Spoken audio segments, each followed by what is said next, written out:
Alhamdulillahilladzi arsala rasulahu bil huda wa dinil haq liyudhhirahu 'ala dini kullihi wa kafa billahi syahida.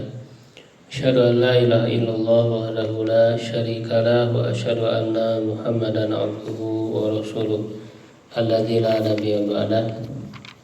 Wa usalli wa usallimu ala sayyidil awwalin wal akhirin nabiyina Muhammadin wa ala alihi wa ashabihi wa man ihtada bihadihi wa istanna bi sunnatihi ila yaumil. Amma ba'du, alhamdulillah para bapak jamaah sekalian, kita kembali dipertemukan oleh Allah di salah satu rumahnya yang kita cintai ini, di Masjid Al-Hidayah. Mudah-mudahan ini menjadi daya bagi kita semua untuk senantiasa menjalani kehidupan kita di jalan Allah hingga kita menemukan keridhaan Allah Subhanahu wa taala. Amin ya rabbal alamin. Di malam hari ini kita masih melanjutkan kisah Nabi Yusuf alaihissalam. Memang cukup panjang kisahnya, tapi coba kita ringkaskan pada malam hari ini dan lebih fokus kita mengambil pelajaran-pelajaran apa yang bisa kita jadikan pegangan prinsip ya dari nilai-nilai ajaran Islam yang kita berusaha ya sekuat tenaga untuk berkomitmen dalam menjalankannya dan juga bisa kita wariskan kepada keluarga kita, kepada keturunan kita, dan juga kita nasihatkan ya kepada siapapun sesama muslim, karena sesama muslim itu mestilah harus saling memberi nasihat. Dan ini menjadi cara kita bersama untuk bisa bersama-sama bisa selamat di akhirat kelak, di mana Allah Subhanahu wa taala menyebutkan bahwa orang-orang muslim itu selain beriman, beramal soleh, tapi saling mewasiatkan di dalam kebenaran dan kesabaran. Tawassaw bil haqqi wa tawassaw bis sabri. Sebelumnya kita sudah mempelajari ketika Nabi Yusuf alaihissalam akhirnya harus masuk ya ke dalam penjara oleh sebab godaan perempuan, jadi lebih memilih untuk dipenjara ya daripada memenuhi godaan para wanita itu. Dan meski di dalam penjara, beliau tetap ya tidak menyia-nyiakan, karena beliau seorang nabi tentu ya, dan memang seperti itulah harusnya bagi hamba Allah yang punya tugas senantiasa beribadah dan juga berdakwah. Maka beliau berdakwah kepada penghuni penjara ya, diantaranya yang dikisahkan itu dua anak muda yang bermimpi, yang ingin tahu tafsir mimpinya, tapi sebelum memberikan tafsir mimpi, Nabi Yusuf mendakwahi agar mau beribadah hanya kepada Allah yang Esa, yang mengajarkan tauhid. Ada satu pemuda yang kemudian selamat sebagaimana tafsir mimpi dari Nabi Yusuf itu, dia akan menjadi pelayan raja, dan ketika nanti menjadi pelayan raja itu hendaklah dia menceritakan kisah Nabi Yusuf ini. Tetapi ternyata dia dilupakan oleh setan sehingga bertahun-tahun lamanya, sehingga Nabi Yusuf menjadi cukup lama tinggal di dalam penjara itu, sampai akhirnya penguasa Mesir, raja Mesir itu bermimpi di dalam mimpinya itu ada 7 sapi yang kurus ya apa namanya, arasab abaqaratin siman yakuluhunna, ada 7 sapi yang gemuk ya dimakan oleh 7 sapi yang kurus ya, dan 7 tangkai yang hijau, dan yang lainnya ada 7 tangkai yang kering. Mimpi sang raja itu ya, dia bertanya kepada para elitnya ya, para pejabatnya, siapa yang bisa menakwilkan, mentafsirkan mimpi itu. Mereka tidak tahu, itu hanya bunga tidur saja, tidak mengetahui takwilnya. Nah, maka orang yang dulu diamanah oleh Nabi Yusuf, salah satu pemuda yang selamat itu, dia teringat kepada Nabi Yusuf. Maka diberitahukanlah bahwa ada seorang yang mampu menakwilkan mimpi, dan ditujukanlah kepada Yusuf. Dipanggil ya, akhirnya Nabi Yusuf alaihissalam menafsirkan mimpi tersebut. Ya, kata Nabi Yusuf, tazra'una sabasini da'aban. Jadi tafsir dari mimpi itu ya, agar kalian bercocok tanam selama 7 tahun. Seperti biasanya ketika panen, maka jangan diambil semua panennya, biarkan ditangkainya, kecuali hanya sedikit yang kamu makan. Ya, karena setelah itu akan datang 7 tahun yang sulit. Ya, yang kalian dalam 7 tahun yang sulit itu makan dari hasil yang disimpan itu di dalam tangkainya. Ya, jadi dengan keahlian dalam menafsirkan mimpi inilah kemudian Nabi Yusuf keluar dari penjara dan bahkan diangkat menjadi pejabat. Engkau sekarang punya kedudukan yang tinggi di sisi kami, kata raja itu. Lalu Nabi Yusuf mengatakan, jadikan aku sebagai yang bertanggung jawab mengurus pembendaharaan negeri Mesir. Artinya beliau menjadi bagian kekayaan, mengelola kekayaan ekonomi ya, karena keahliannya itu. Ketika sudah berada di istana ya sebagai pejabat, kemudian datanglah saudara-saudara Nabi Yusuf itu ke Mesir ya, karena pada saat ketika paceklik itu, sehingga orang-orang dari luar banyak ingin menukar ya barang-barang mewah, karena dulu masih barter gitu ya. Jadi membawa barang-barang untuk ditukar dengan makanan, karena persediaan makanan di Mesir masih banyak. Dengan strategi Nabi Yusuf itu, nah, termasuk diantaranya datang saudara-saudara Nabi Yusuf dari Palestina itu, dan Nabi Yusuf mengetahui mereka, ya kan? Sehingga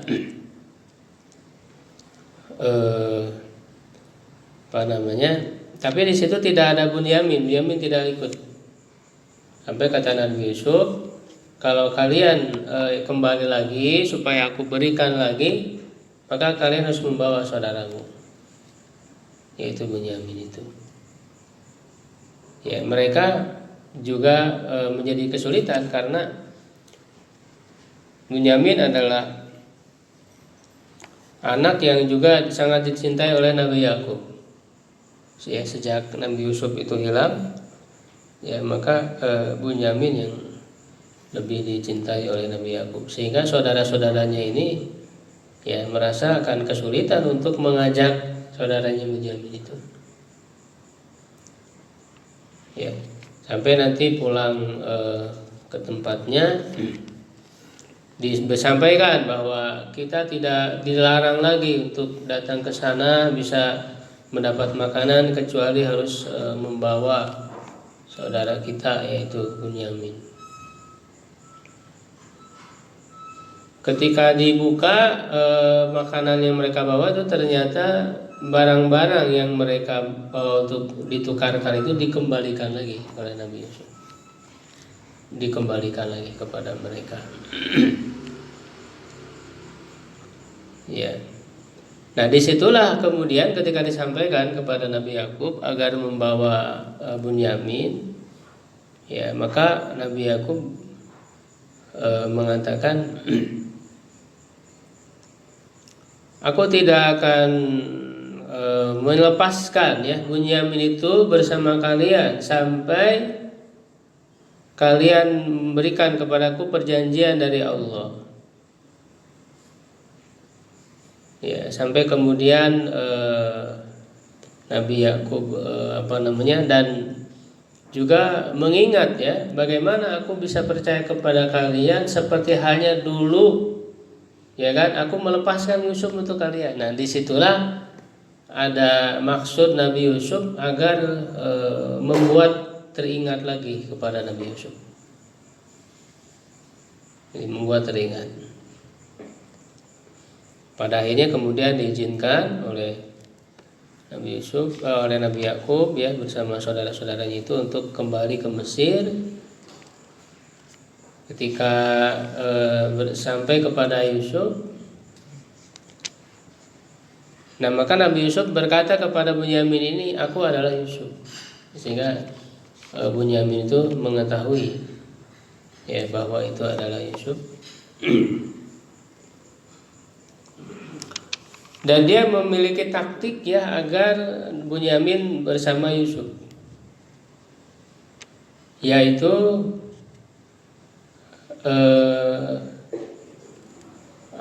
salah satu gelas yang mewah gitu ya, itu sengaja dimasukkan ke dalam wadahnya Bunyamin. Ya, sehingga kemudian ada yang berteriak bahwa kerajaan kehilangan gelas ya, kehilangan gelas yang berharga itu. Maka mulai dicek satu persatu. Ya, maka ditemukanlah di wadah Bunyamin itu. Ya, sehingga hukumnya itu, hukuman pada saat itu adalah agar dia tinggal bersama kerajaan, bersama Nabi Yusuf, sehingga ditahan Bunyamin itu, tidak bisa pulang, ya kan, begitu. Nah maka disitulah saudara-saudaranya itu merasa sangat sedih karena dia sudah berjanji kan kepada ayahnya untuk menjaga amanat. Ternyata ketika nanti akan pulang ke ayahnya, Bunyamin jadi tidak dibawa lagi. Ya, bahkan minta saudara-saudaranya Nabi Yusuf itu agar gantikan sajalah dengan salah satu dari kami, jangan Bunyamin yang ditahan. Ya kan? Kata Nabi Yusuf, ma'adzallah, kami berlindung kepada Allah untuk mengambil seseorang yang bukan bukan haknya gitu. Ya, dia tidak berhak, yang harus mendapat hukuman itu yang berbuat gitu. Jadi ini memang adalah taktik ya dari Nabi Yusuf alaihissalam untuk sengaja ya agar Bunyamin itu bisa bersama dengan Nabi Yusuf alaihissalam. Ya, sampai kemudian memberitahukan kepada Nabi Yakub itu, dan akhirnya nanti mereka semua datang ke Mesir ya, dan disitulah kemudian Nabi Yusuf memberitahukan gitu ya, bahwa beliau adalah Nabi Yusuf. Dan saudara-saudaranya pun sudah sadar ya ketika pulang lagi bahwa memang itu adalah Yusuf. Ya, maka di akhir kisahnya ini akhirnya saudara-saudara Nabi Yusuf itu kemudian mengakui kesalahannya. Ya. Jadi ketika kembali lagi untuk ke Mesir itu, Akhirnya mereka mengatakan, ya ainnaka la anta Yusuf, engkau adalah Yusuf. Ya, lalu kata Nabi Yusuf, qala ana Yusuf wa hadza akhi. Aku Yusuf dan ini adalah saudaraku, ya, Bunyamin. Sungguh Allah telah menganugerahi kepada kami, ya, sungguhnya barang siapa yang bertakwa dan bersabar, sesungguhnya Allah tidak akan menyia-nyiakan pahala orang-orang yang berbuat baik. Sungguh Allah telah mengutamakanmu atas kami, ya, kata mereka. Wa in kunna la khatiin, dan sungguh kami adalah orang-orang yang berbuat kesalahan. Akhirnya mereka menyadari bahwa selama ini mereka adalah orang-orang yang salah, tapi kemudian Nabi Yusuf memaafkan. Ya, ini sebelum membawa ayah dan ibunya sebelumnya, ya, sebelum pulang lagi ke Palestina. Kata Nabi Yusuf, la tasriba alaikumul yaum, tidak ada cercaan pada hari ini atas kalian. Yaghfirullahu lakum, semoga Allah mengampuni kalian, wa huwa arhamur rahimin. Nah, ketika akan pulang, Nabi Yusuf menitipkan, ya, baju gamis, ya, baju gamisku, ya, kata Nabi Yusuf, bawa dan letakkanlah ke wajah ayahku, maka dia akan kembali melihat. Jadi Nabi Yakub itu karena saking sedih kehilangan Nabi Yusuf, ya, sedihnya itu sangat luar biasa. Ya, makanya di ayat 86 tadi dia mengatakan, innama ashku bathi wa huzni ilallah. Sungguhnya aku mengadukan kesusahanku dan kesedihanku itu kepada Allah. Sangat sedih sekali. Sampai buta, ya, karena saking sedihnya, menangis, ya, luar biasa. Nah, maka dengan diberikannya gamis Nabi Yusuf, sehingga seorang ayah itu akan mengenali, ya, aroma anaknya itu. Dia mengetahui aroma anaknya itu. Ya, maka dengan diberikan gamisnya Nabi Yusuf itu dihirup oleh Nabi Yakub, dan dia ingat bahwa ini adalah aromanya Yusuf. Karena masing-masing anak itu punya aroma yang berbeda. Bagi seorang ayah itu bisa mengetahui, bisa membedakan, ya, antara satu anak dengan anak yang lainnya. Maka yang kesedihan yang berlangsung dalam waktu lama itu karena merindukan anak itu, tiba-tiba aromanya terhirup. Ya, ini menjadikan saraf-sarafnya itu menjadi kembali, ya, normal, dan secara otomatis ketika itu bisa kembali penglihatannya itu.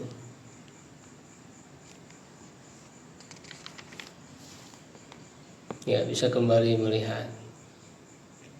Ketika sudah kembali melihat itulah, ya, Nabi Yakub mengatakan, bukankah aku katakan kepada kalian, sesungguhnya aku lebih mengetahui dari Allah daripada kalian, apa yang kalian tidak ketahui.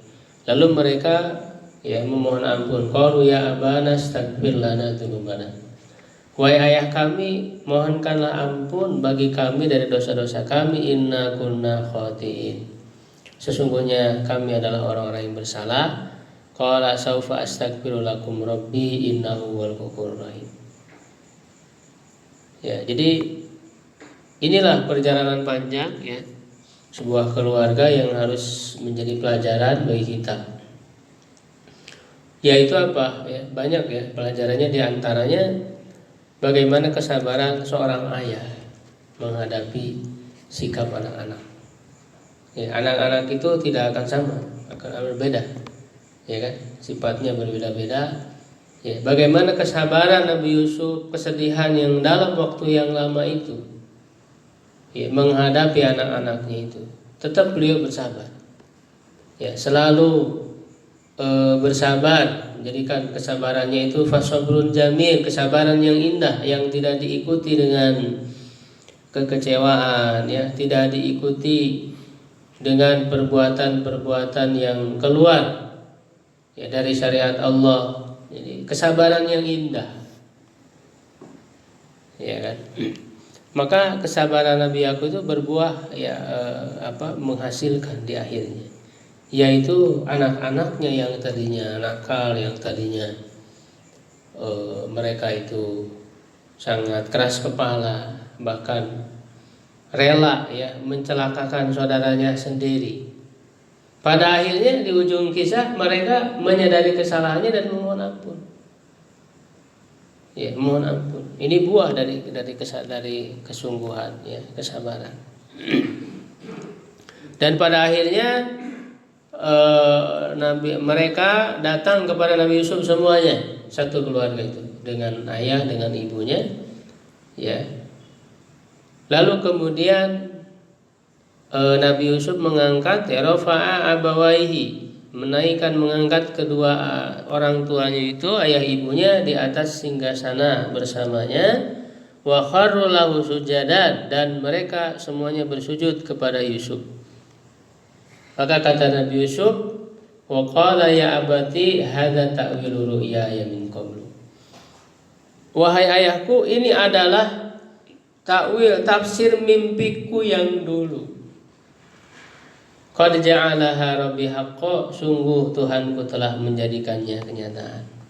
Jadi ini adalah takwil mimpi yang dulu waktu kecil bermimpi melihat 11 ya bintang, ada asyara kaukaba, dan melihat matahari dan bulan bersujud kepadaku, yaitu maksudnya adalah 11 saudaranya, dan matahari itu ayahnya Nabi Yakub, dan bulan itu adalah ibunya yang bersujud kepada Nabi Yusuf alaihissalam.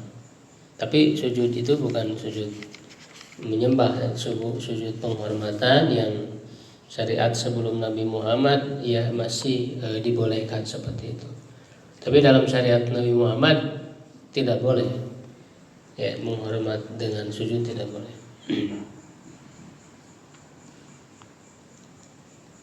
Tidak dianjurkan seperti itu. Ya, ini pelajaran, diantara pelajaran yang bisa kita petik dari kisah Nabi Yusuf alaihissalam bersama dengan ayahnya.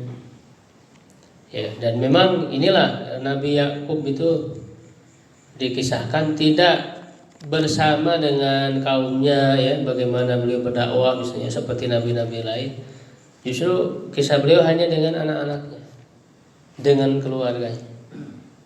Ya kan? Jadi ini menunjukkan bahwa justru dakwah yang paling utama adalah kepada keluarga. Jadi jangan sampai seorang dai yang mengajak ke jalan Allah ya tersibukkan untuk berdakwah kepada umat, kepada yang lain, tetapi melupakan keluarganya. Ya, justru ada nabi yang diceritakan oleh Allah, dia hanya berdakwah kepada keluarga, pada anak-anaknya ini, sampai kemudian anak-anaknya bisa berhasil kembali berkumpul, ya kan, meskipun melalui perjalanan yang berliku-liku ya. Nabi Yusuf bisa berpisah dengan ayahnya dalam waktu yang lama, tetapi walaupun berpisah sudah memberikan bekal-bekal keimanan gitu ya. Ya ketika ada godaan-godaan kan dia teringat kepada ayahnya itu, bagaimana ya memberikan bekal keimanan, nasihat-nasihat yang selalu dia ingat. Ya, seperti itu mungkin ya. Allah alam bishawab. Mudah-mudahan ada pelajaran yang bisa kita ambil dan kita amalkan dalam kehidupan kita sehari-hari. Kalau ada yang ditanyakan, kalau misalnya untuk keluarganya, masyarakat di sekitarnya itu siapa yang milih misalnya? Masyarakat yang sekitarnya kan ada yang siapa yang memilih mereka? Mungkin ada, cuman maksud saya yang diceritakan di Qurannya ini tidak diceritakan kan belum tentu tidak berdakwah kepada kaumnya, misalnya masih ya berdakwah kepada kaum ya, kepada kaumnya. Dan memang ini kan keturunan anak-anak Nabi Yakub ini kan menjadi kaum tersendiri kan, kaum Bani Israel itu. Bani Israel itu kan keturunan Nabi Yakub. Anak-anak yang 12 ini kan adalah Bani Israel semuanya. Ya, bisa jadi kepada anak-anaknya itulah kaum tersendiri. Karena nabi-nabi dahulu itu mereka hanya diutus kepada kaumnya saja. tidak diutus ya dibebankan untuk berdakwah ke luar kaumnya, hanya kepada kaumnya saja. Berbeda dengan Nabi Muhammad, dia diutus untuk seluruh manusia, kepada seluruh kaum. Sedangkan Nabi terdahulu hanya untuk kaumnya saja, sehingga dalam setiap kaum itu ada Nabi. Ya, nah khususnya Bani Israel itu banyak sekali para Nabi yang diutus kepada mereka. Ya, cuman tidak terbatas mereka saja, makanya kan Nabi itu sangat banyak. Ya, ada yang diceritakan oleh Allah, ada yang tidak. Ya, itu menunjukkan luasnya ilmu Allah. Jadi yang Allah berikan ilmu kepada kita ini hanya sedikit. Wa mautitu minal ilmi illa qalilah. Sedikit saja ini. Ya, hanya beberapa saja yang Allah kasih tahu yang menjadi nabi dan rasul. Adapun yang lain-lainnya kepada kaum-kaum yang lain yang Allah tidak ceritakan, bukan berarti Allah tidak mengutus nabi kepada mereka. Ya, tapi karena memang Allah tidak menceritakannya. Ya kan? Minhum man qasasnahum 'alaik wa minhum man lam naqsushum 'alaik dalam Al-Qur'an. Di antara nabi itu ada yang kami ceritakan kepadamu dan ada yang tidak kami ceritakan. Nah, yang tidak diceritakan ini kita tidak bisa mereka-reka. Ini nabi aja tidak bisa. Harus dengan wahyu dari Allah. Ya, dan itu semuanya adalah mengandung hikmah dari Allah ya. Apa yang Allah beritahu ilmunya ya itu sudah cukup, karena pada intinya kita mengimani saja apa yang datang dari Allah dan Rasul.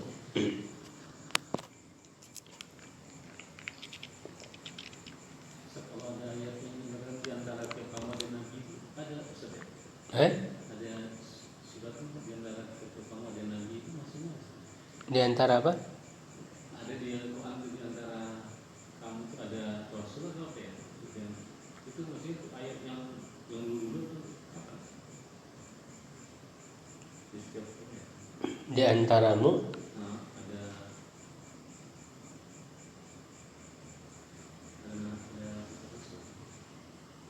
ada juga kalau ada setiap umat itu ada rasulnya. Oh iya. Iya. Walaqad ba'atsna fi kulli ummatin rasulan. Ya kan? Walaqad ba'atsna fi kulli ummatin rasulan an ibudullaha wajtanibut taghut. Dan sungguh kami telah mengutus pada setiap umat itu seorang rasul agar kalian beribadah kepada Allah dan menjauhi taghut. Taghut itu semua sesembahan selain Allah disebut taghut. Jadi setiap umat ada rasul. Nah, umat Nabi Muhammad, umat akhir zaman ini semuanya kepada Rasul, kepada Nabi Muhammad SAW. Ya, jadi diutusnya bukan hanya kepada umat yang masih hidup, tapi ketika beliau masih hidup, tapi setelah beliau meninggal pun terus berlaku syariatnya. Karena kan ada para penerusnya. Ya, jadi sampai akhir zaman itu semuanya masuk kategori umat Nabi Muhammad SAW, sehingga tidak ada lagi Nabi setelah Nabi Muhammad, karena dianggap sebagai satu umat. Ya, jadi dianggap sebagai satu umat. Ya, ketika dimulai diutusnya Nabi Muhammad sampai akhir zaman, sampai kiamat, semuanya satu umat yang nabinya satu, yaitu Nabi Muhammad SAW. Tidak ada lagi nabi yang lain. Ya, tidak ada lagi nabi yang lain. Jadi satu umat, dan ini kan banyak berbagai kaum, berbagai kabilah, sehingga inilah keistimewaan Nabi Muhammad. Diutus kepada seluruh kelompok, seluruh kaum. Baik buistu li ahmar wa abyad wa aswad, kata Rasulullah. Aku diutus kepada orang yang berkulit hitam, berkulit putih, ya, berkulit merah, ya, kemerah-merahan. Semuanya artinya kepada seluruh manusia.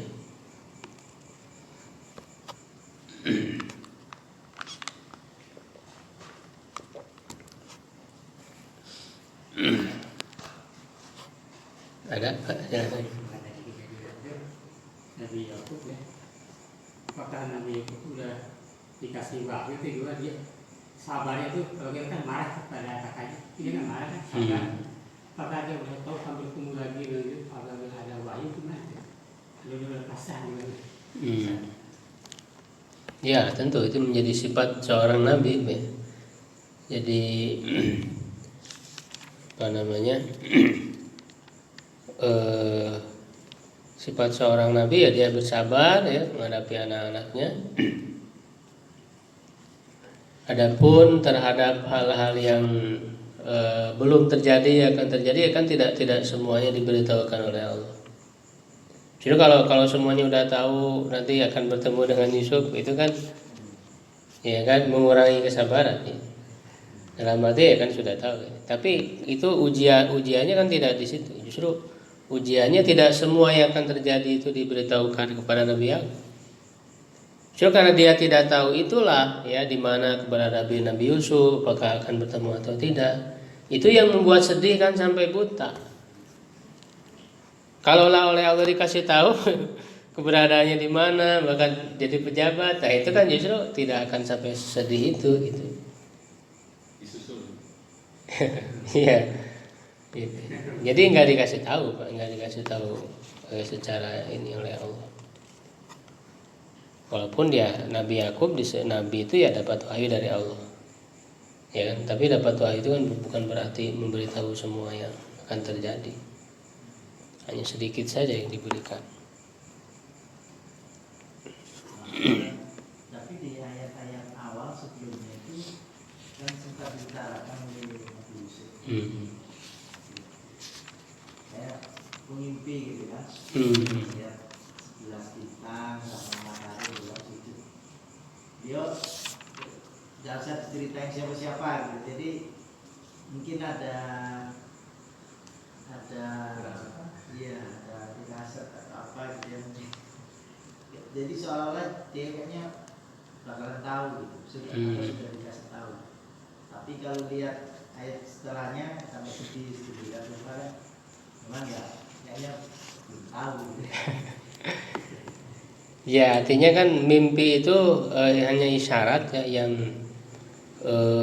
apa namanya bisa jadi itu menjadi harapan, cuman belum pasti gitu kan. Itu belum pasti karena tafsirnya itu ya ketika terjadi oh baru paham ini mimpi yang dulu. Makanya kan kata Nabi Yusuf hadza ta'wil ru'yaya min qablu. Sehingga belum tahu secara pasti, hanya isyarat, dan isyarat itu bisa jadi yang membuat beliau menjadi ada harapan, ketenangan begitu ya. Baik, cukup ya insyaallah. Wallahu a'lam bishawab. Subhanakallahumma wa bihamdika asyhadu an la ilaha illa anta astaghfiruka wa atubu ilaik.